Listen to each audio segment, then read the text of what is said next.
सादर जय सिया राम। आज हम बात करते हैं एकादशी व्रत के बारे में।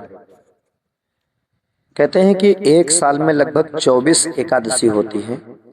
हालांकि प्रत्येक तीसरे वर्ष अधिक मास हो जाने की वजह से 2 एकादशी और बढ़ जाती हैं, तो कुल मिलाकर के 26 एकादशी हो जाती है। शास्त्रों में कहा गया है कि एकादशी का व्रत करके भगवान विष्णु की पूजा करने से घर में सुख समृद्धि आती है। एकादशी तिथि भगवान विष्णु को ही समर्पित होती है, इसलिए एकादशी को हरिवासर या हरि यानी भगवान विष्णु का भी दिन कहा जाता है।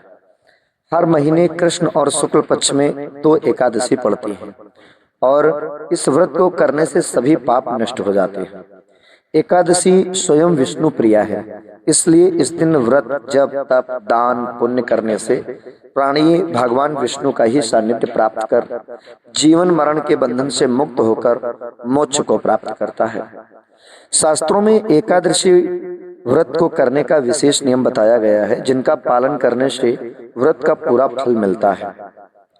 जो लोग किसी कारण से एकादशी व्रत नहीं कर पाते हैं, उन्हें श्री हरि एवं देवी लक्ष्मी की कृपा पाने के लिए एकादशी के दिन खान पान एवं व्यवहार में सात्विकता का पालन करना चाहिए।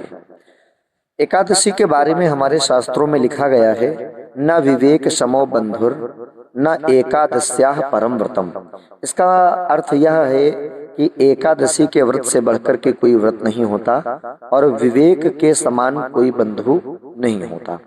माना जाता है कि अगर कोई व्यक्ति 5 ज्ञान इंद्रियों को साध लेता है तो वह प्राणी पवित्र हो जाता है।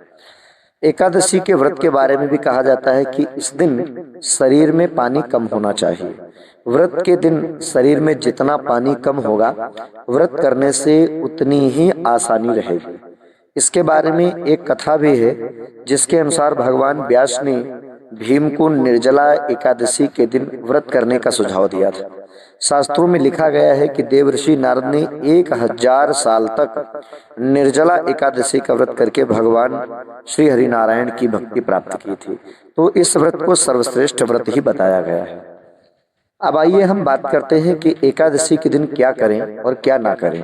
तो सबसे पहला नियम, एकादशी के दिन क्रोध ना करते हुए मधुर वचन बोलना चाहिए, यानी क्रोध नहीं करना चाहिए और मीठे वचन बोलना चाहिए। एकादशी का व्रत उपवास करने वाले को दशमी के दिन मांस लहसुन प्याज मसूर की दाल इन सब चीजों का सेवन नहीं करना चाहिए। रात्रि को पूर्ण ब्रह्मचर्य व्रत का पालन करना चाहिए तथा भोग विलास से दूर रहना चाहिए। एकादशी के दिन प्रातः लकड़ी की ही दातून करें।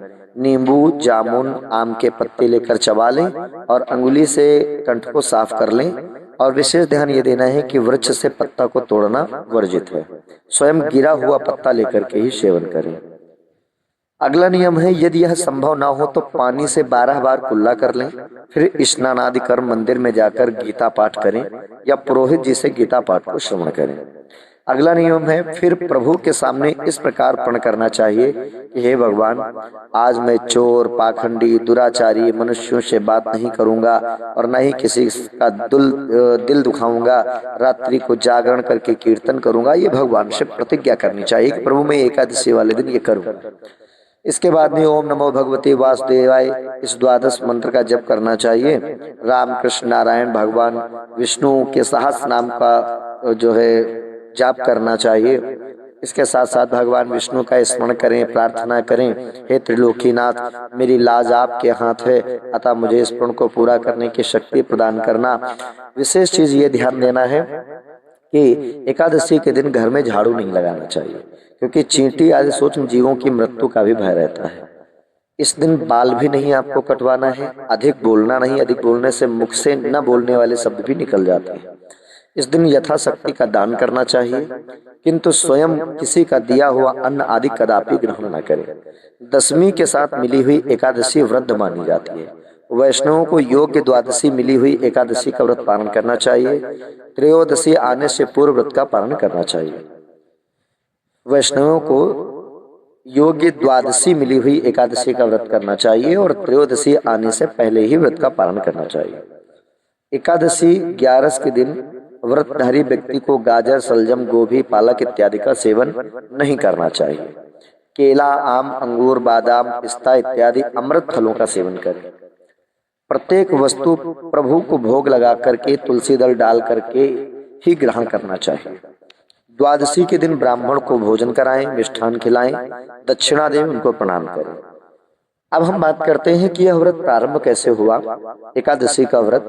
तो कहते हैं कि भगवती एकादशी कौन है, इस संबंध में एक पद्म पुराण में कथा आती है कि एक बार पुण्य श्लोक धर्मराज युधिष्ठिर को लीला पुरुषोत्तम भगवान श्री कृष्ण ने समस्त दुखों त्रिवितापों से मुक्ति दिलाने हजारों यज्ञों के अनुष्ठान की तुलना करने वाले, चारों पुरुषार्थों को सहज ही देने वाली एकादशी व्रत का निर्देश दिया। इस व्रत को करने से जीवन के सारे कष्ट समाप्त हो जाते हैं और उपवास करने वाला दिव्य फल प्राप्त होता है। अतः सभी भक्तों को एकादशी व्रत के नियमों को अवश्य मानना चाहिए। एकादशी के दिन चावल क्यों नहीं खाते हैं, इसकी एक पौराणिक मान्यता है कि एकादशी के दिन चावल खाने से प्राणी रेंगने वाले जीव की योनि में जन्म पाता है, किंतु द्वादशी को चावल खाने से इस योनि से मुक्ति भी मिल जाती है।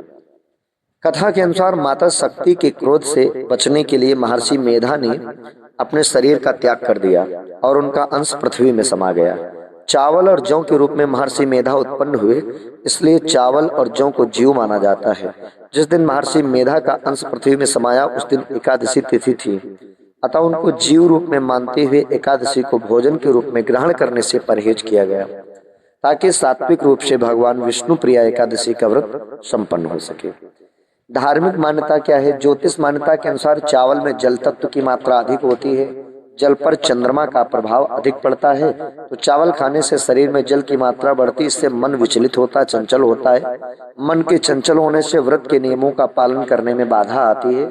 एकादशी व्रत में मन का पवित्र और सात्विक भाव पालन अति आवश्यक होता है, इसीलिए एकादशी के दिन चावल खाना वर्जित कहा गया है। अब आइए हम जानते हैं कि कौन से महीने में कौन सी एकादशी आती है। कहते हैं कि चैत्र के महीने में कामदा और पाप मोचनी एकादशी आती है। कामदा से राक्षस आदि की योनि से छुटकारा मिलता है और सर्व कार्य सिद्धि रहती है। पाप मोचनी एकादशी से पाप का नाश होता है और संकटों से मुक्ति मिलती है। वैशाख मास में कौन सी एकादशी आती है? तो कहते हैं वैशाख में वरुथनी और मोहिनी एकादशी आती है। वरुथनी सौभाग्य देने से सब पापों को नष्ट करने तथा मोक्ष देने वाली है और मोहिनी एकादशी विवाह, सुख, समृद्धि और शांति प्रदान करती है, साथ ही मोह माया के बंधनों से मुक्त करती है। ज्येष्ठ के महीने में अपरा और निर्जला एकादशी आती है। अपरा एकादशी व्रत से मनुष्य को अपार खुशियों की प्राप्ति होती तथा समस्त पापों से मुक्ति मिलती है और निर्जला का अर्थ निराहार और निर्जल रहकर व्रत करना है। इसके करने से हर प्रकार के मनोरथ सिद्ध होते हैं। आषाढ़ माह में योगिनी और देवसैनी एकादशी आती है। योगिनी एकादशी से समस्त पाप दूर हो जाते हैं और व्यक्ति पारिवारिक सुख पाता है। देवसैनी एकादशी का व्रत करने से सिद्धि प्राप्त होती है और यह व्रत सभी उपद्रवों को भी शांत कर जीवन सुखी बनाता है। सावन के महीने में कामिका और पुत्रदा एकादशी आती है। कामिका एकादशी का व्रत सभी पापों से मुक्त कर जीव को कुयोनि को प्राप्त नहीं होने देता और पुत्रदा एकादशी करने से संतान सुख की प्राप्ति होती है। भादव मास में अजा और परिवर्तनी एकादशी आती है। अजा एकादशी पुत्र पर कोई संकट नहीं आता है, दरिद्रता दूर हो जाती, खोया हुआ सब कुछ पुनः प्राप्त हो जाता है और परिवर्तनी एकादशी के व्रत से सभी दुख दूर होकर मुक्ति मिलती है। आश्विन यानी कुंवार के महीने में इंदिरा एवं पापांकुशा एकादशी आती है। पितरों को अधोगति से मुक्ति देने वाली इंदिरा एकादशी के व्रत से स्वर्ग की प्राप्ति होती, जबकि पापांकुशा एकादशी से सभी पापों से मुक्त कर अपार धन, समृद्धि और सुख देती है। कार्तिक में रमा और प्रबोधनी एकादशी होती है। रमा एकादशी व्रत करने से सभी सुख और ऐश्वर्य की प्राप्ति होती है। देवउठनी या प्रबोधनी एकादशी का व्रत करने से भाग्य जागृत होता है। इस दिन तुलसी पूजा होती है। मार्गशीर्ष में उत्पन्ना और मोक्षदा एकादशी आती है। उत्पन्ना एकादशी व्रत करने से 1000 वाजपेयी और अश्वमेध यज्ञ का फल मिलता है। इससे देवता और पितर तृप्त होते हैं। मोक्षदा एकादशी मोक्ष देने वाली होती है। पौष के महीने में सफला एवं पुत्रता एकादशी आती। सफला एकादशी सफल करने वाली होती है। सफला व्रत करने से अश्वमेध यज्ञ का फल प्राप्त होता है। पुत्र की प्राप्ति के लिए पुत्रता एकादशी का व्रत करना चाहिए।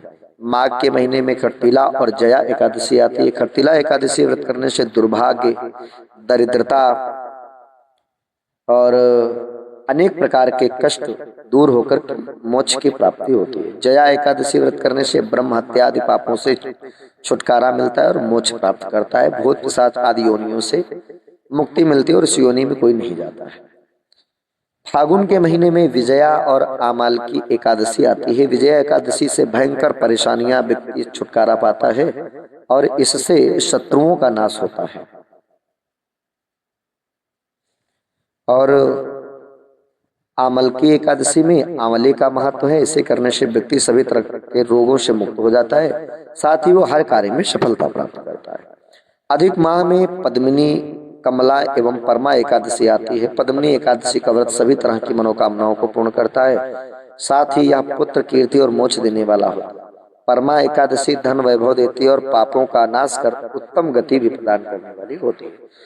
इस प्रकार से हर महीने में जो जो एकादशी आती हैं वो मैंने आप लोगों तक बताया।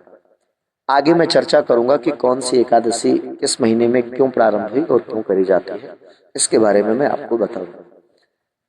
आज की कथा यहीं तक विराम।